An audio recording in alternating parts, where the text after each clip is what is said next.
Am I the a-hole for canceling the family trip because my stepson damaged my plants?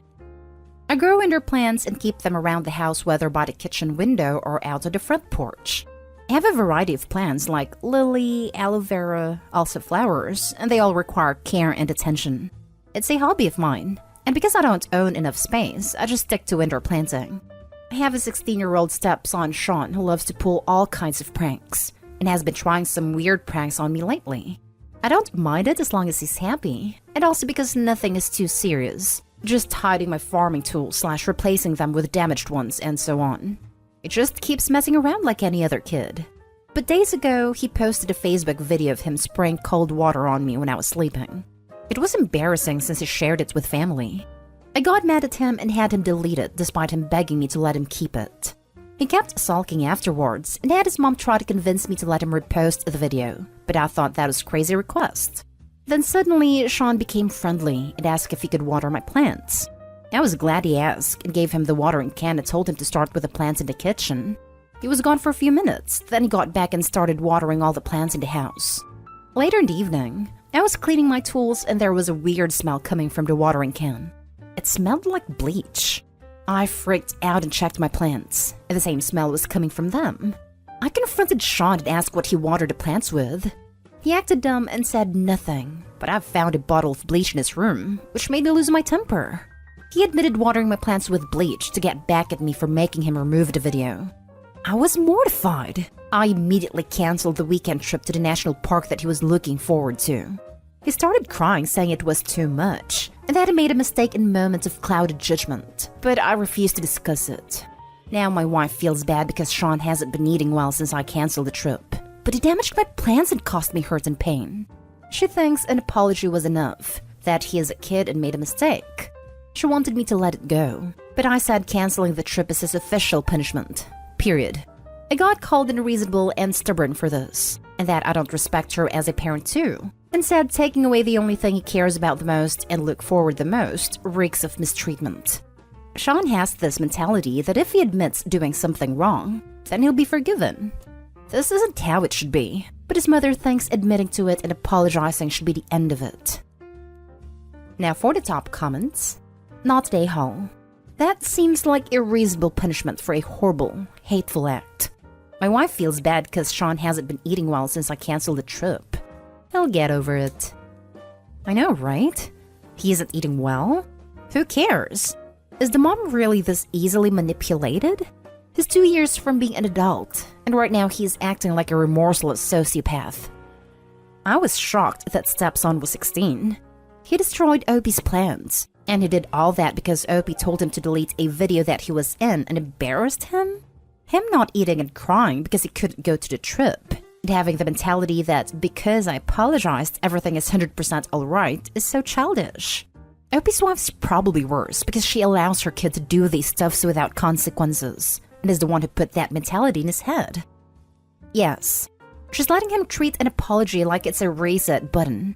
I guess if Opie apologizes to her and step-kid for canceling the trip, but leaves it cancelled, then everything's back to being great, right? Not a-hole. That's not a prank. That's petty hateful property damage. But besides that, he knew what he was doing. At 6? I would have known that was wrong, let alone 16.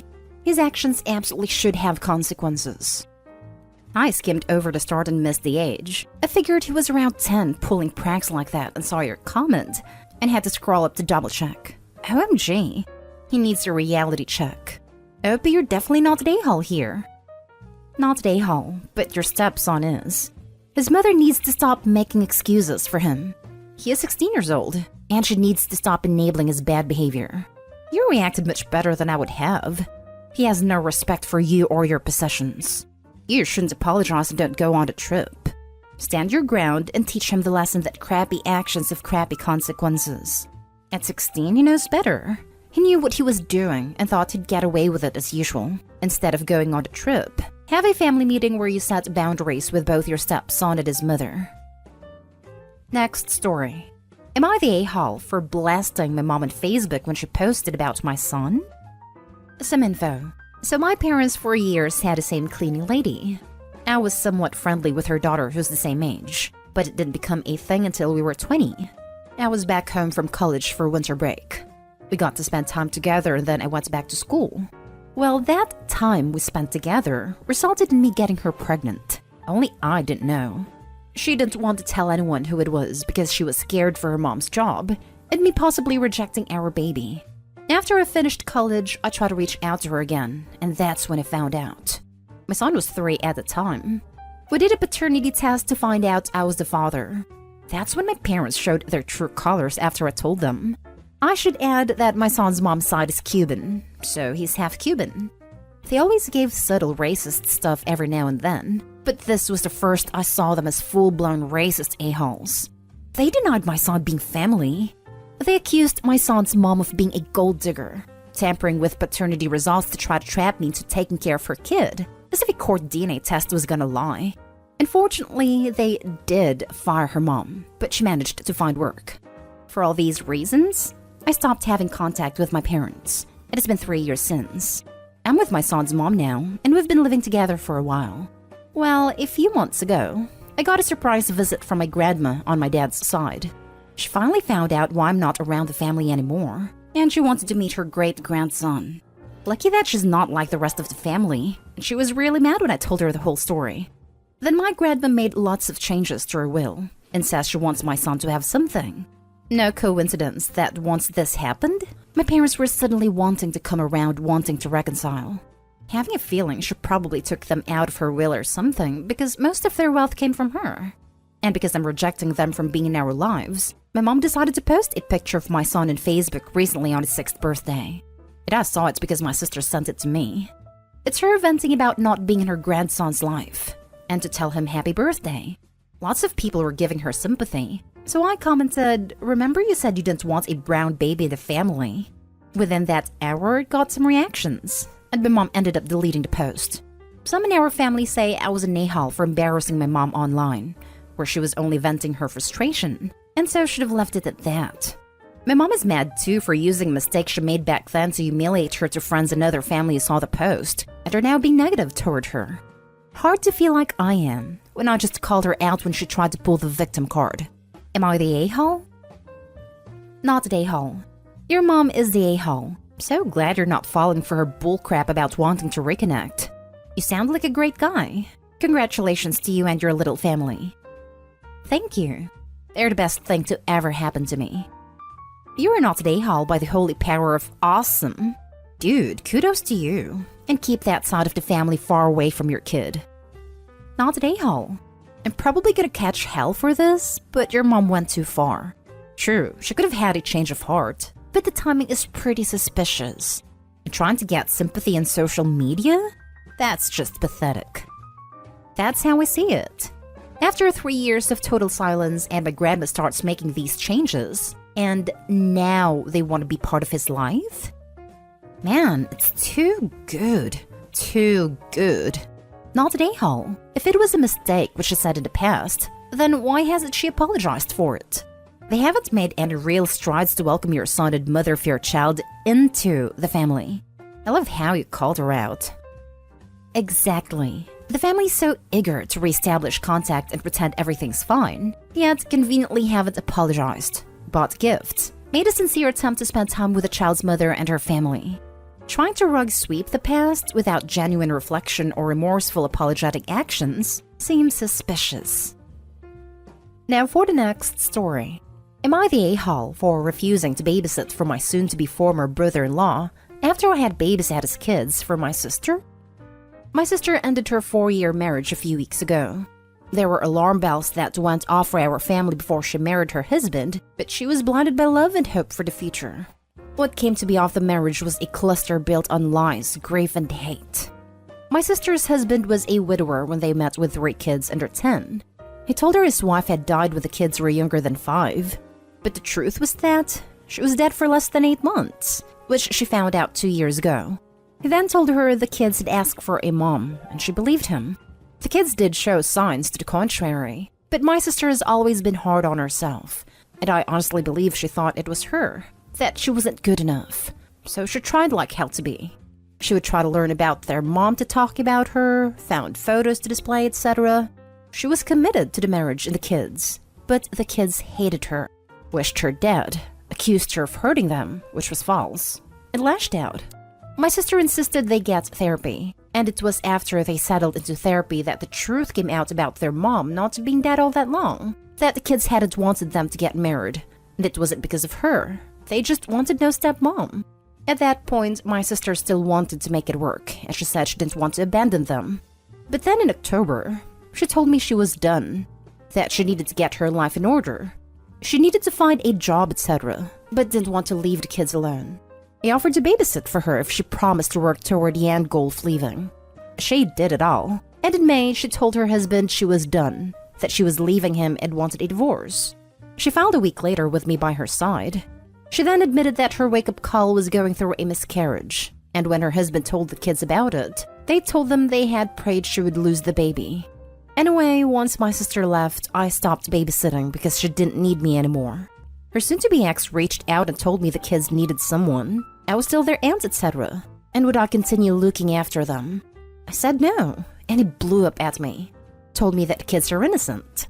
I said those kids were innocent, but that through his actions they were full of hate and did not want anything to do with my family. And I was not dealing with that just for him. He told me I should be ashamed to leave the kids behind, and it stuck in my head. Am I the a-hole? Now for the top comments. Not the a-hole. Even without a backstory, you aren't obligated to be anyone's babysitter. And since this guy's such an a-hole, you certainly don't have any motivation to do him a favor. There isn't even any question here. Everyone in this family should go no contact this guy and move forward. Enough energy has been wasted here. Not an a-hole. I'm sorry, but isn't there any daycare system where you live? Nobody works as a nanny? There isn't one soul that would babysit the kids. Not an a-hole. He found your sister really quick, so he wouldn't have to deal with his kids. He needed a free sitter. The fact that she was willing to be intimate with him was a bonus. What a freaking a-hole who don't deserve to be a father. It's a money thing, 100%. Why pay for what you can get for free? You are not an a-hole. Your sister's ex sounds like a negative and controlling person who doesn't like being told no. You did your sister a solid so she could extricate herself from the situation, and you're under no obligation to do anything for your ex-brother-in-law. It was never a you problem that he lacked sufficient childcare, but now it's 100% a him problem. Last story is titled, Am I the a-hole for not inviting my unemployed sister on an expensive annual glamping trip? I, 34 male, met my friend 42 female 15 years ago when we were working for the same company. I was working under her for 3 months before I got promoted to where I became the equivalent to her boss but no longer in the same department. We've remained friends since, and I consider her family, hence sister in title. Since 2012, we've done yearly glamping trips together. The trips are usually expensive, as we rent a cabin and boat, get a ton of alcohol, catered food, firewood, etc. I married 2 years ago, and my sister is very close to my wife now too. My sister was fired June 2020. I thought she was looking for work, so I sent her leads for any positions that I came across that fit her work experience. August 2020, she told me she was going to take advantage of the COVID unemployment bonus and just enjoy life, so I stopped sending her any leads on positions that I knew of. March 2021, she even bought herself a really nice kayak. My wife and I had considered buying those a few weeks prior but decided against it due to the price. My birthday was earlier this month. A friend and I decided to go out to an all-you-can-eat hot pot. It was 2 couples, my sister and her son, then my wife and I. Sister decided to order expensive drinks to go with the food, while everyone else shared 2 kettles of tea. When the bill arrived, we asked for itemized split. The server said they don't do itemized split, but can split it evenly in max 4 bills. We accepted. Each bill came out to about $115, with a 20% gratuity added for less than 6 guests. The bills were paid by 2 friends, sister and myself. We headed outside and eventually parted ways. Next day, my wife tells me that my sister complained that I wasn't cognizant of her being unemployed and having to pay the $115 bill, and that my sister would like me to be more aware of her financial situation in the future. I got annoyed at this, since her financial situation is her own fault by still not even looking for work, confirmed through wife earlier, but I didn't verbalize it. I just said fine. A couple days later, when I started planning the annual glamping trip, I sent out the invites, but did not include my sister since I was being cognizant of her financial situation and request. She found out and raised a stink. I told her the trips are expensive, and I'm just being aware of your financial situation. I didn't think I did anything wrong given her request, but she raised another stink, but to the whole group that usually goes. Some friends have reached out to me saying that I'm being unfair by not inviting her just because she isn't working. I brought up her request through my wife, but still some of the friends and my wife think I'm wrong for not inviting her. I'm torn on whether my decision was right. Am I the a-hole for not inviting her? Edit. In the past, she's asked me to pay for her when she was unemployed, and I invited her to anything. Not an a-hole. She can't even pay for her own meal. How could she pay for the trip? She chose to be a freeloader of the government. She wants you to support her too? Lol. Teach her a lesson until she is forced to look for a job because there is no such thing as free food. If she wants to take advantage of the government, tell her not to do that to you too. If they forced you to let her come, make it clear that you are not responsible to her share even for a cent. The friends telling you off can share funds for her. Lol. A borderline not a haul for me. I'm really struggling with this one. In principle, it seems an a-hole move. But, and it's a huge but, her behavior at the dinner strongly suggests to me that she's wanting to be invited and have everyone else pay her way. The fact she ordered expensive drinks and then complained about you not being cognizant of her financial situation absolutely screams out to me that she was hoping to be able to order expensive stuff and have everyone else pay for it for her. So I am suspecting that if you had invited her, she would have tried to guilt you into paying for her trip as well as your own. I suspect the argument would go something like, you have to pay for me because I am unemployed and you invited me. We've had those instances in the past when she was unemployed. Friends get together, I'd invite her, and she'd text me from under the table to cover for her since I invited her. Not an a-hole. Probably going to be an unpopular opinion, but I think after the dinner situation, you should have had a conversation with her. If she recently bought a kayak, how were you supposed to know that she couldn't afford a $110 bill? I would have assumed she couldn't afford a trip too, but still would have sent out an invite and told her, I understand if you're not financially able to go this year. I bet she would have come up with the money anyway. Personally, she sounds like she could be a user. You're paying for everything but food. Yeah, I guarantee she wasn't going to miss that.